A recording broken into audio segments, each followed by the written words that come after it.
नमस्कार दोस्तों, आज प्रस्तुत है सुदर्शन की कहानी बात अठन्नी की। तो चलो दोस्तों, ये मार्मिक कहानी शुरू करते हैं। एक गरीब युवक रसीला इंजीनियर बाबू जगत सिंह के यहाँ पर नौकर था। 10 रुपए उसका मासिक वेतन था। रसीला के गांव में बूढ़े पिता, पत्नी और 3 बच्चे थे, जिनमें एक लड़की और 2 लड़के थे। वह सारी तनख्वाह घर भिजवा देता, पर घर वालों का इस वेतन में गुजारा करना बहुत मुश्किल था। रसीला इंजीनियर बाबू जगत सिंह से हाथ जोड़कर कई बार प्रार्थना कर चुका कि मालिक कुछ तनख्वाह बढ़ा दो, गुजारा होना बहुत मुश्किल है।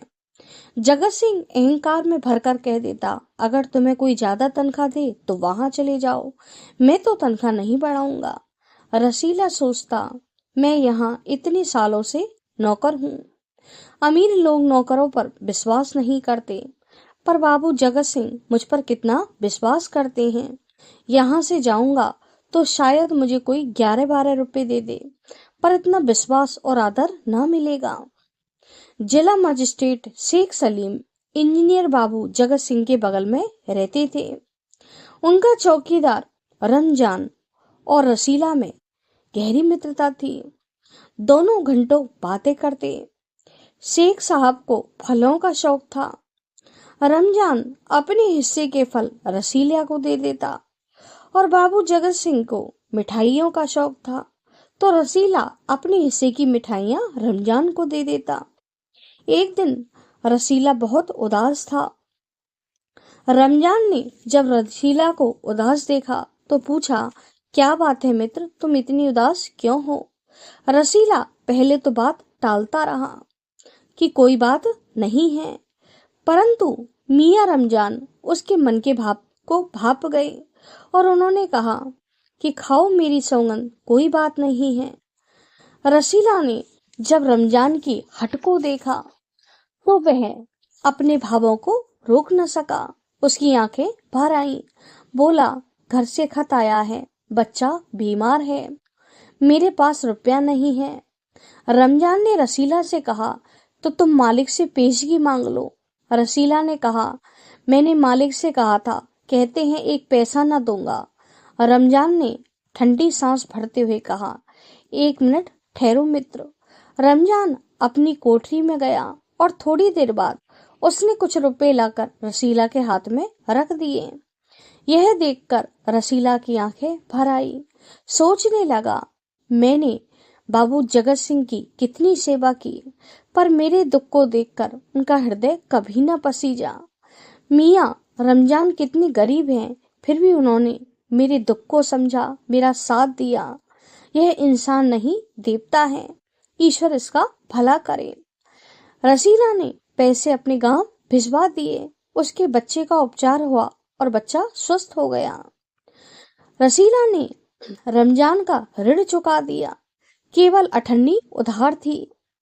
रमजान ने कभी भी रसीले से पैसे नहीं मांगे, परंतु रसीला 8 आने के कारण कभी रमजान से नजरें नहीं मिला पाता था। एक दिन की बात है, बाबू जगत सिंह किसी से कमरे में बात कर रहे थे। वो कह रहे थे कि बस 500, इतनी सी रकम देकर आप मेरा अपमान कर रहे हैं। रसीला समझ गया कि भीतर रिश्वत ली जा रही है। वह सोचने लगा कि रुपए कमाने का यह सबसे आसान तरीका है। मैं दिन रात मजदूरी करता हूँ, तब कहीं जाकर महीने भर में 10 रुपए पाता हूँ। उसने इंजीनियर बाबू की रिश्वत वाली बात रहमान को बताई। रहमान बोला, इतनी सी बात, हमारे शेख साहब जो जिला मजिस्ट्रेट हैं, वो तो इनके भी गुरु हैं। आज भी एक शिकार को उन्होंने फांसा है, कम से कम 1000 रुपए से कम ना लेंगे। भैया, इन अमीर लोगों को पता नहीं गुनाह का कब फल मिलेगा, या अल्लाह जाने।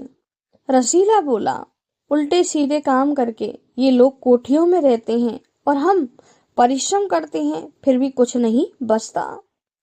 कुछ समय बाद इंजीनियर बाबू ने रसीला को आवाज दी और कहा, जाकर 5 रुपए की मिठाई ले आओ।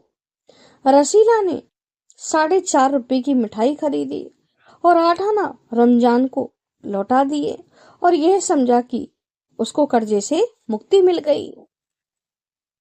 बाबू जगत सिंह ने जब मिठाई देखी तो वो चौंक उठे। बोले, यह मिठाई 5 की है। रसीला कांपते हुए बोला, जी हजूर, 5 की है। जगत सिंह ने आंखें तरेर कर फिर वही बात दोहराई। रसीला ने फिर वही जवाब दिया कि हुजूर 5 की है। पर रसीला का रंग उड़ गया। उसने बार बार अपनी बात को दोहराया। जगत सिंह ने खींचकर रसीला को एक थप्पड़ मारा और कहा, चल मेरे साथ जहां से मिठाई लाया है। जगत सिंह ने उसका हाथ पकड़ा और उसे घसीटते हुए हलवाई की दुकान पर ले जाने लगे और बोले कि अभी पता चल जाएगा, दूध का दूध और पानी का पानी हो जाएगा कि ये मिठाई 5 रुपए की है या उससे कम की है। रसीला समझ गया कि अब कोई उपाय नहीं है। वह हाथ जोड़ते हुए बोला, माई बाप, गलती हो गई, मुझे माफ कर दो। इंजीनियर साहब बोले, तेरी माफ गलती क्षमा के लायक नहीं है। उन्होंने रसीला को खूब पीटा और उसे घसीटते हुए पुलिस थाने ले गए। सिपाही के हाथ में बाबू जगत सिंह ने 5 रुपए रखते हुए बोला, इसकी गलती मनवा लेना, लातों के भूत बातों से नहीं मानते। दूसरे दिन मुकदमा शेख सलीम की कचहरी में पेश हुआ। रसीला ने चुपचाप अपना अपराध स्वीकार कर लिया और हाथ जोड़कर अपनी पूरी कहानी न्यायाधीश को बता दी और कहा, हजूर, ये मेरा पहला अपराध है, इस बार माफ कर दीजिए, फिर ऐसी गलती न होगी। शेख साहब न्यायप्रिय आदमी थे। उन्होंने रसीला को 6 माह की सजा सुनाई। फैसला सुनकर रसीला की आंखें नम हो गईं और सोचने लगा, यह दुनिया न्याय की नगरी नहीं, अंधेरी नगरी है। असली अपराधी कोठियों में बैठकर धन बटोरते हैं, उन्हें कोई नहीं पकड़ता। रमजान ने बाबू जगत सिंह की दासी से पूछा कि रसीला का क्या हुआ। दासी ने उदास होकर कहा कि रसीला को तो 6 माह की जेल हो गई है। गुस्से में रमजान ने कहा, यह इंसाफ नहीं, अंधेरा है। बात एक अठन्ने की तो थी। वह दुखी होकर नम आंखों से आकाश की ओर फटी हुई आंखों से देखने लगा और बोला, अल्लाह रहम कर, 5500 के चोर रात में नरम गद्दों पर मीठी नींद में सोते हैं और एक गरीब आदमी जो अठन्नी की चोरी की वजह से जेल में पहुंच गया है और वो जेल की तंग अंधेरी कोठरी में बैठकर पछता रहा है। थैंक यू दोस्तों। अगर आपको मेरी ये छोटी सी कहानी पसंद आती है तो प्लीज़ मेरे चैनल को लाइक करें और सब्सक्राइब करें।